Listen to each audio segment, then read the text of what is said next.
Hi, I'm Ron Paulk, designer of the Paulk Workbench and the Total Station. So I'm working on this kitchen remodel, this kitchen addition. I did the electrical, the plumbing. We had this wall out, put the venting in for the microwave, and now it's time to start putting things back together.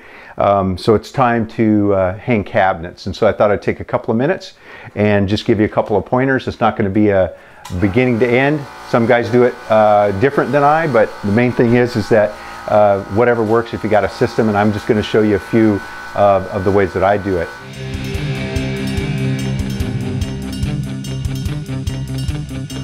So I start by installing my uppers. Some people put the bases in first, but I choose to do it this way. So I will pre-assemble my uppers, put them together, screw them together as many as possible, and then I'll jack them up with a jack you'll see me use here in a bit. One of the tricks though in putting my uppers together, this happens to be a face frame, but it wouldn't matter if it was solid boxes that go butt up or whether it's face frames. I have to put them the tops down to the floor to screw them together. And the reason being is cabinets are of different heights, and so the shorter ones, if I had the bottoms down, the tops up, I would have to lift the shorter ones up. So by flipping everything upside down, I'm able to have all the tops on the floor. I can screw them all together, and then I can flip them over and jack them up. Okay, so you can see in this case I have three boxes going, three wall cabinets going together. I have a fourth that goes over the refrigerator.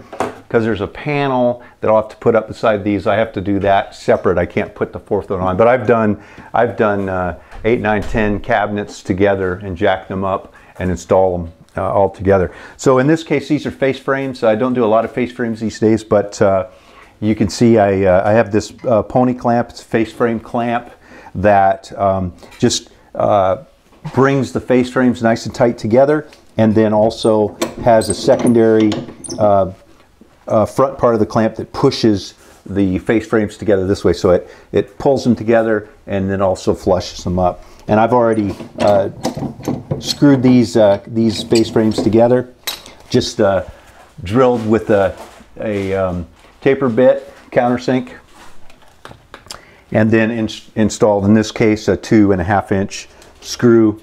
So now I'm going to continue getting these ready to go. We've already put the filler on the end. There's a filler going next to the wall, so we knew exactly what that needed to be. So when we jack them up, we'll push that tight and that filler will work. I want to do as much with these cabinets while it's on the ground. I've got this microwave cabinet here with the top down on the floor, so I have the microwave template. I'm going to go ahead and make the blocks and the things we need to mount the microwave. We're not cutting the vent through because we chose to frame that vent into the wall so we wouldn't eat up any cabinet space, so we'll be venting through the wall. But we still need to have blocks and some mounting stuff done. It's just a little easier to do it while it's on the floor. The filler we've already installed. It'll go against the wall, and we've cut that at about a 5-degree angle just so the outside will touch the wall first. We'll be able to push it back nice and tight. I try to avoid using scribe moldings whenever possible. It's just, I think it's just a nicer look to fit your cabinetry to the walls rather than using scribe molding. So I have my stud layout on the wall, and I want to go ahead and pre-drill all my cabinets and have screws set in them, so when I lift them up, they'll go right into the studs. So I'll just check my dimensions. This wall completely gets covered with cabinets and with tile, so I can mark this up. It's not an issue. I don't need to be real careful. Now I have the dimensions on the wall. I've got my backs of my cabinets. I've already got my filler on, so I know right where the cabinets are going to go from that corner, so I can lay these points out on the back of my cabinets and drill through.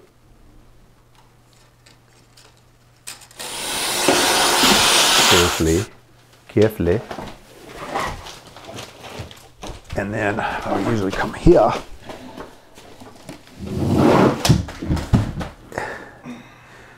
My the Kreg that I have, I love that thing. I mean, it's paid for itself. Oh yeah. Up, down. It's perfect. It's at 41. So let me see where we're at. Lid over here. 41. So we're just going to go tight to... It's a little lower right here. So we'll end up being just a little bit Okay, well, we'll shoot it up and then we'll test the laser on it. Let's hit that real quick, the vacuumless.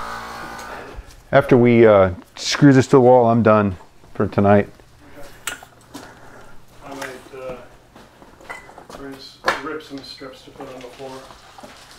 Oh, we can do that. Because I was going to break down the shop, so before I left. Yeah, working by myself, I had to come up with, I had some boxes that I built, but I ended up using buckets a lot because they seem to always be the right height and the right size.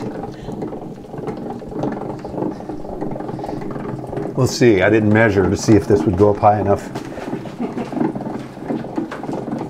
It's only 8-foot ceiling, so it should. See, I have always just used the little mini third hands. Yeah. And I think they're a heck of a lot faster typically. The only reason I've used this, I installed a bunch of custom cabinets on a job, and they were all super long, big boxes. Yeah. You know, 8-foot long boxes. Yeah, but you're not gonna put a bank of cabinets together and do it with third hand. Oh no. I always put mine together. That's the difference. So I'm just looking at the electrical there. I got to go that way, but I want to pull your electric wires right there, right there. In fact, I can come out for you. No, I don't drywall. Okay. So now, grab the screw gun.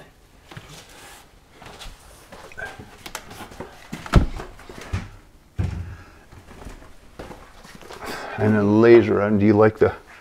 Yeah. So what I'll do the is middle looked low. push this tight to the bottom. Put that bottom screw in. Okay.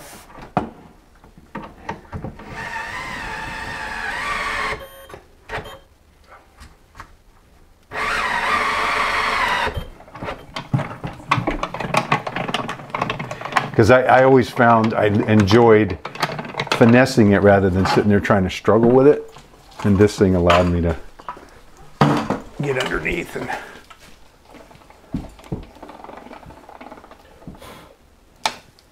okay, now you can let it go. So we need to go higher according to Which, yeah. if I go right about there.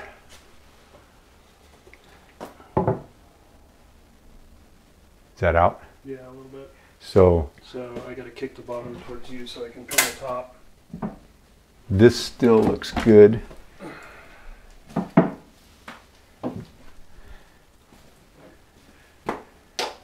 How's that look? Oh, we're not even tight to the wall there. Go ahead. Yeah. No, it looks good.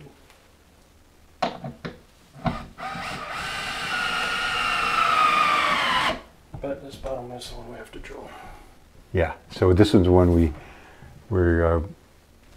so we are above the sewer line if it's where we think it is. Yep. And then if we just drill that out, that metal out, bigger, you know, that power head will work fine. We can hit that one. I don't know if you can reach it. Yeah. So that's enough. And then I can pull this jack out of the way.